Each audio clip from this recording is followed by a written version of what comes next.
The woman on the roof watches the snow fall gently on the Calgary streets through her binoculars. Everything is quiet. She begins to wonder if this is the right place. She's been waiting for hours, and there's been no sign of the SUV. She wonders if she's working off bad intel. Then, she sees them. The two white headlights piercing the dark. She never should have doubted. She watches them wind down the road to the empty maple syrup bottling plant on the edge of town. She thinks. Cliché. She watches the man step out of the back seat. It is one of the richest and most important men in all of Canada. Wait a minute. The woman mutters to herself again. I see you, Tim Horton. Her dark eyes follow him to the door. Horton appears to tell a password to someone inside. Before he is granted admission, the door closing It's behind. happening again. With a what? Nothing. Keep going. No, I don't know what you're referencing. This is original storytelling. No, just keep going. You're doing great. The woman on the roof sighs, still watching the SUV. It does not leave yet. She reaches for her radio. Geneki Goose to Pierre. Come in, Pierre. The driver of the distant SUV raises up his radio. I read you, Geneki Goose. The Timbits are in the box. Repeat, the Timbits are in the box. A. The woman on the roof smiles. She takes a flask from her jacket and takes a long swig of the maple syrup inside. Merci, Pierre. The boss will be pleased. A. Miles away in a high-rise office building, a group meets in a conference room. Everyone sits quietly, hands folded on the long oak table in the middle of the room. No one speaks. At the head of the table is former Canadian Prime Minister Justin Trudeau. He is dressed entirely in denim, and so is everyone else. A man in a dark suit enters, whispers something to Trudeau, and leaves. The former PM draws a deep breath and rises from his seat. Ladies and gentlemen, he begins, we have done it. Polite applause breaks out. We have successfully accomplished the ultimate feat in clandestine sports entertainment. Miles away from this building, NHL Commissioner Gary Bettman has gathered some of Canada's most prominent figures. He has just informed them of the existence of the secret NHL. He thinks he alone runs the world's premier incognito hockey league, which provides perfect cover for us. Trudeau reaches for a remote, turning on a monitor in the room. It reveals the live stream showing an empty ice skating rink. Behold, the Super Secret NHL! The room again bursts into applause. The rink is a standard-size ice skating rink, complete with boards, protective glass, and the SSNHL seal painted into center ice. Bettman and his band of ignoramuses have ruined the game of hockey. The game we love. There are sad nods around the table. They have turned this beautiful pastime into a thoughtless spectacle where UFC and WWE World Heavyweight Champion Brock Lesnar fights two giraffes wearing boots. But not us. Not us. We are high society. We are successful. We will not tarnish this game's good name. So instead, we got a tiger wearing boxing gloves. Everyone around the table stands up and erupts into raucous cheers. Justin Trudeau grabs a walkie-talkie, now sweating through his denim jacket. Francois, release the teams! First, the tiger scampers onto the ice. Kevlar boxing gloves are affixed to its feet so its claws cannot poke through. It is wearing a super secret Calgary Flames jersey. Every one of the table is transfixed on the live stream, watching the other entrance tunnel. After a split second, UFC and WWE World Heavyweight Champion Brock Lesnar runs down. He is wearing a long coat made of giraffe skin. He has a hockey stick and a katana and a stun gun. Oh. Sorry I'm late, he says. I just got out of practice. He looks across at the big cat on the other side of the ice, snarling. Brock squints back in reply. If I said you had any chance against me, I'd be lying.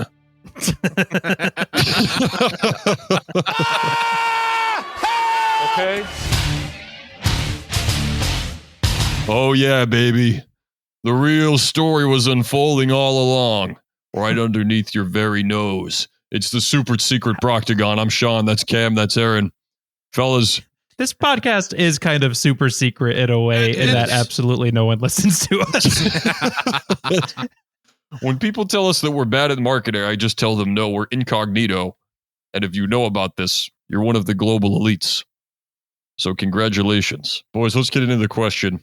Dear Proctagon team, I'm so happy you guys are back, so I went and listened to some of my favorite old episodes.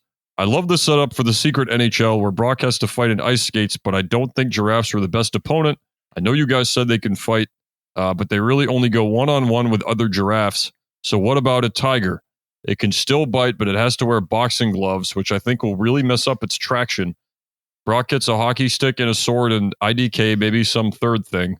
Keep doing proper work. P.S. A tiger bit my nan once. Sincerely, Advika. A tiger bit what? Her nan. I'm going to guess this is an international listener. I think that's... Cameron, you know this. That's like... yeah, it's like grandma.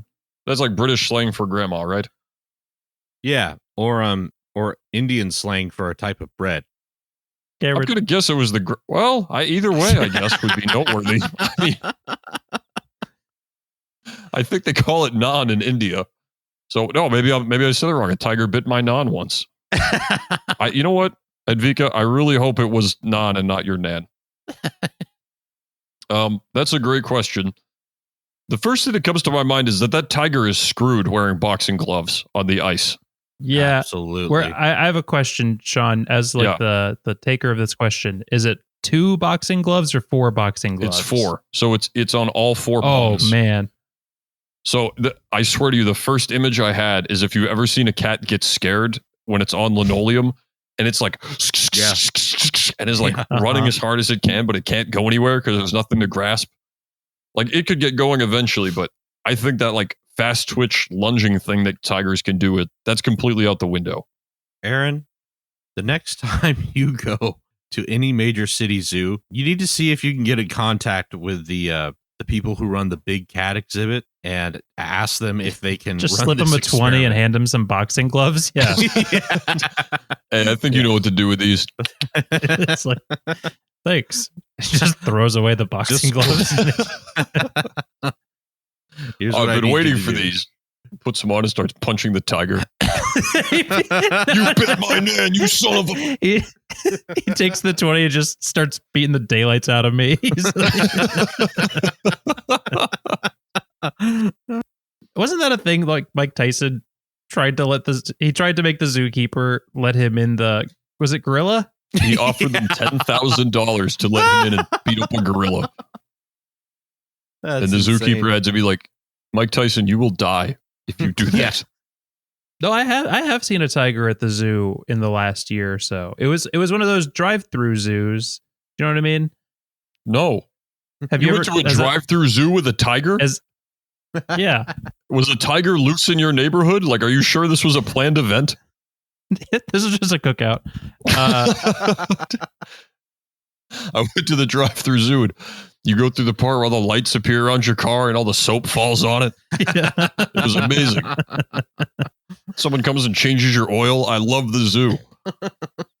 Oh, but so for like the tigers are obviously in this enormous cage.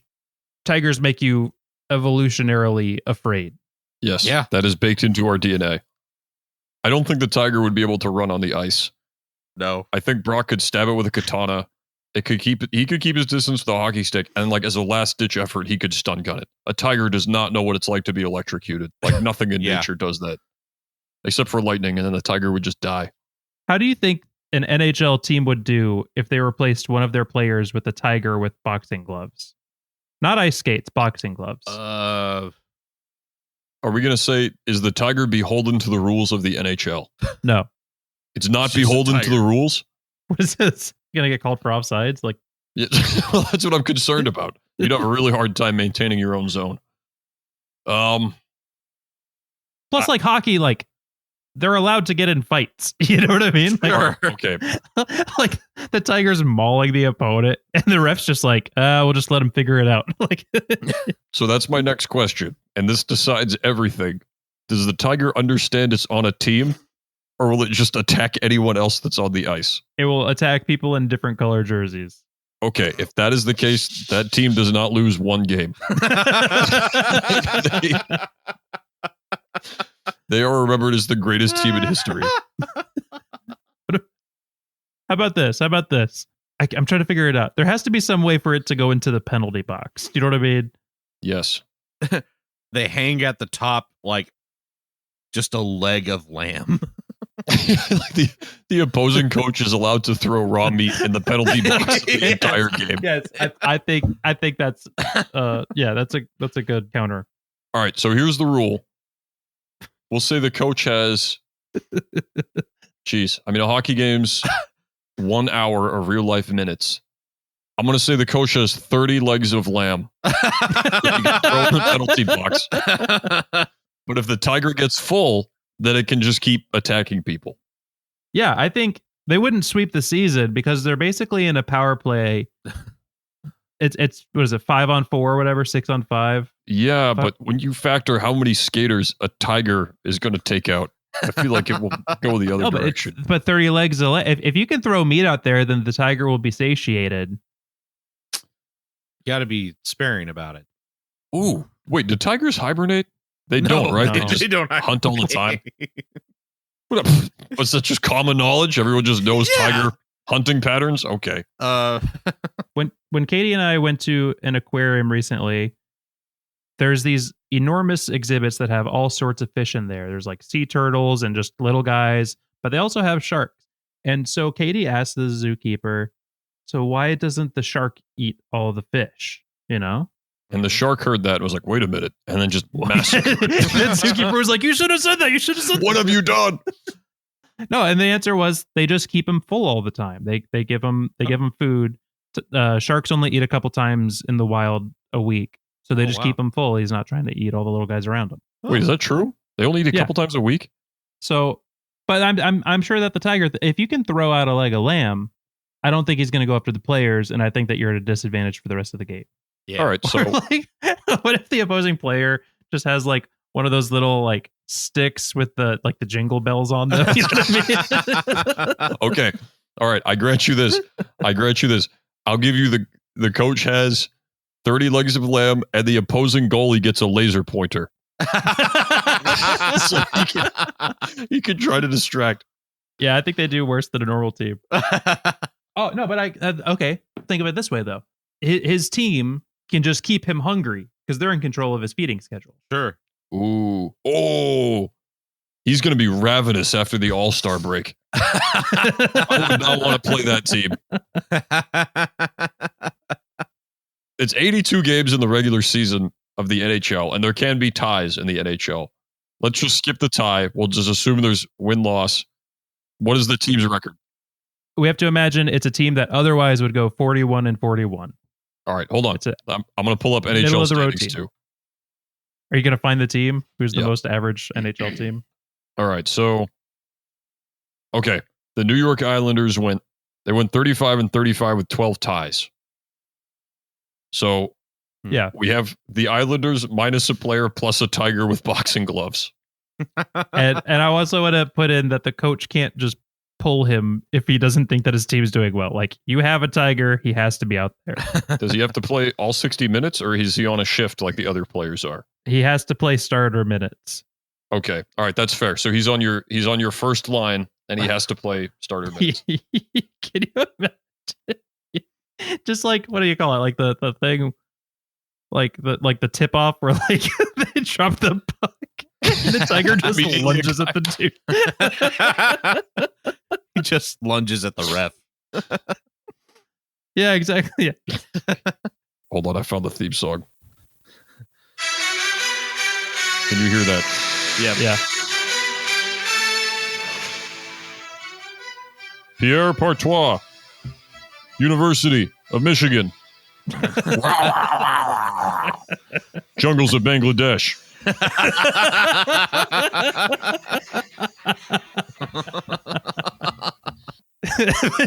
Then the next one's also a tiger, but it's just like the Ohio State. They got them mic'd up and like they're only getting purring and crunching sounds the entire game.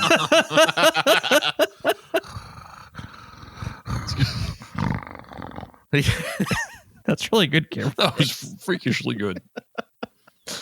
I'm thinking of the post-game interview. He just like knocks everything off the table, lays down, and goes to sleep.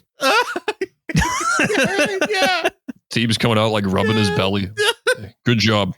Good job, Pierre. He's got a big bowl of water. No, it's a big bowl of Powerade. Yeah. Can I give my answer, or do we want to do 1, 2, 3, or do you want me to just go? This feels like a 1, 2, 3. Okay. I know my answer. I got mine. Yeah. Cam? Yep. All right. 3, 2, 1. Brock Lesnar wins. Blank times out of 10. 3, 3, 2, 1. Brock Lesnar wins 9 times out of 10. Yeah. I think that's about right, boys.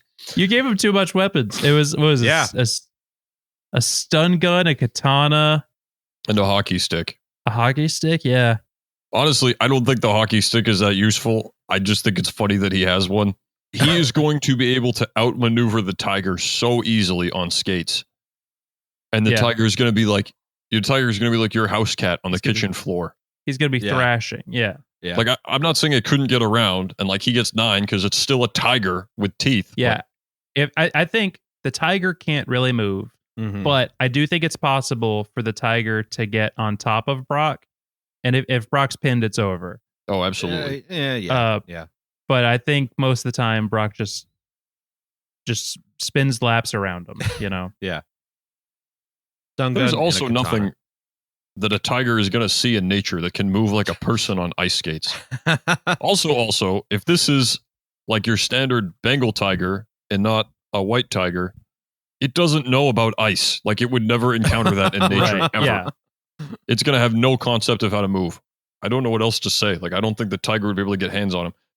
I still think it's 5 out of 10 without the katana. Like, I think just a hockey stick and a stun gun. Are you serious? Oh, yeah. I Uh, hate to do this, but every single time my first instinct is, I bet he could shove that hockey stick down that tiger's gullet. Yeah, 5. Here's the thing, though. I feel like 5 isn't enough. You think it's more than 5? It might be more like 7. Oh, man. It might be 7 or 8. Because it doesn't change the fact the tiger can't move well. Like all it does is just extend the amount of time Brock could make a mistake. But even then, I think that the stun gun is like the ultimate failsafe. Like if it gets a hold of one of his arms, he can still stun gun it and get away. how are you going to kill the tiger? With the a hockey stick? Yeah, break it in half. Yeah. I mean, I think you hit it in the head a bunch of times, but ultimately, you know what? I think you break its legs, you break one of its legs, and I'm dead serious. I think Brock Lesnar could choke out a tiger. Okay, no. No, dude, stop. You get it immobile, he would have to be like spooning it, but he could reach around its entire neck and just squeeze, and it would die. No way. Yes. That was my first thought too, but it's not right. I think he breaks it in half and starts trying to stab. Explain to me why you think he couldn't choke out a tiger, because that does not seem that hard. Him and the tiger used to be on the same high I school don't know. wrestling team. They were rivals. They have a past. Yeah, the tiger reverses the hold and Brock Lesnar has to tap out. I slip out of a full Nelson with ease, Brock. I know your body better than you. Been cutting weight again, I see. Is the tiger in one of those like high school wrestling uniforms?